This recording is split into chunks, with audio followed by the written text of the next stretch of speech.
If you're someone struggling with the handstand push-up, this video is going to save you tons of time and frustration. Most people get stuck on the pike push-up and have difficulty making any progress. Those who do wall handstand push-ups tend to plateau and can't increase their reps. We need to fix the underlying scapular weakness, which is holding back your overhead pressing strength. The simple but effective advice in this video is going to have a fast and lasting effect on your handstand push-ups.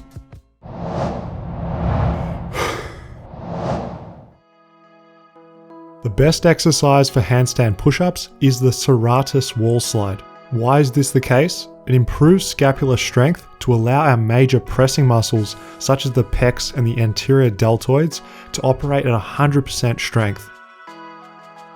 We get this benefit from the wall slide by strengthening the serratus anterior into protraction and upward rotation.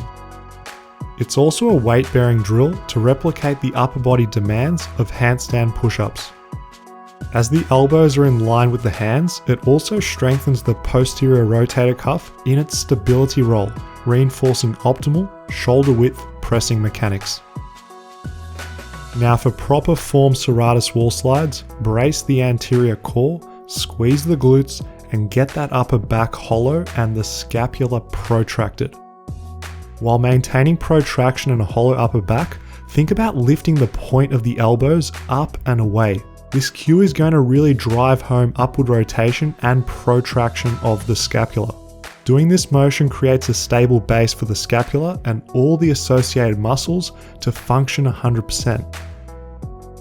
If we're struggling to do this with a foam roller against a wall, just with our arms, it's a clear sign of weakness. Let's face it, the body really doesn't want to strengthen its weak links. We must force growth by applying proper form. Next up is to keep the elbows in line with the shoulders. This small but absolutely important cue is what's going to make you able to keep tucked elbows during handstand push-ups.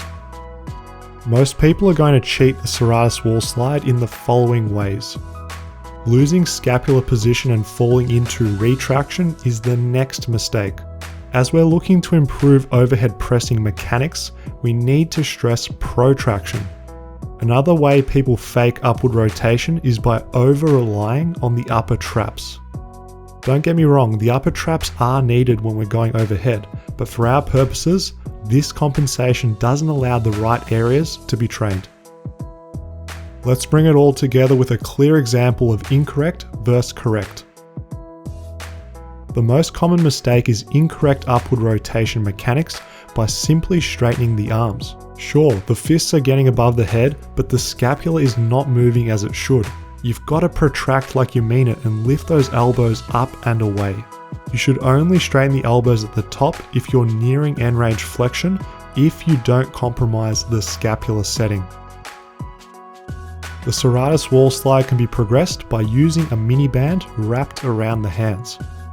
Only use this variation if you're able to keep correct scap and shoulder mechanics. Don't forget, we're isolating a very difficult motion and training small stabilizer muscles. This type of training, let's put it out there, it's what you're all thinking. It's not sexy, but it's what creates strong handstand push-ups. Before we continue, how many sets and reps do you think is optimal for scapular strengthening? I'm interested to see how smart and science-based our fitness FAQs community really is. The main reason people struggle with handstand push-ups is because they use the wrong pushing motion. Flared elbows pressing is not useful for calisthenics. You're going to find out why. The reason most people get stuck on their pike push-ups is because they flare the elbows and retract the scapula. You can see the incorrect vertical technique happening. I'm making it easier on myself because the shoulders are not leaning.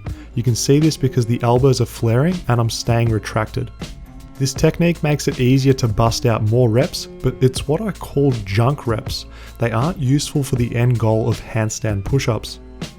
To correctly perform overhead pressing, make sure the elbows are tucked in at least within the scapular plane.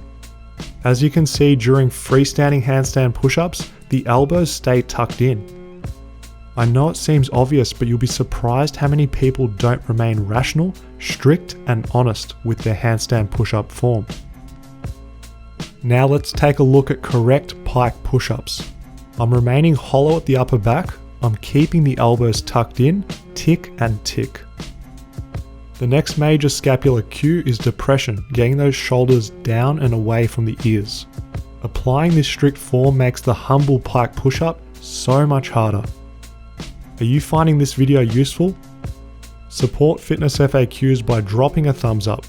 For those of you who took a second to do that, cheers, thank you so much for the help. Now let's get back to the content. Okay, there's a ton of debate online between chest versus back to wall handstand push-ups. Here's what Fitness FAQs recommends. The absolute worst approach that you can take is back to wall handstand push-ups where the hands are really far away from the wall. The main reason is difficulty controlling the lower back and the hips.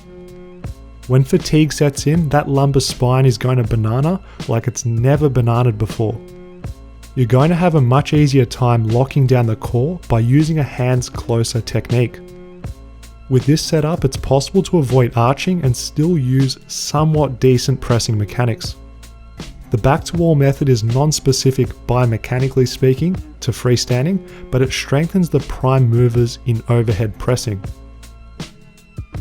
Once the pike push-up is mastered, the best use of your time is the chest to wall setup. I'm able to keep the elbows tucked in within the scapular plane. I can also lean forward, staying protracted and also depressed. Don't forget when you're pressing overhead to keep the core tight. This way you can concentrate on just the shoulder mechanics. Everyone watching, I don't want you getting frustrated with the handstand push-up journey, especially when it comes to strict form training.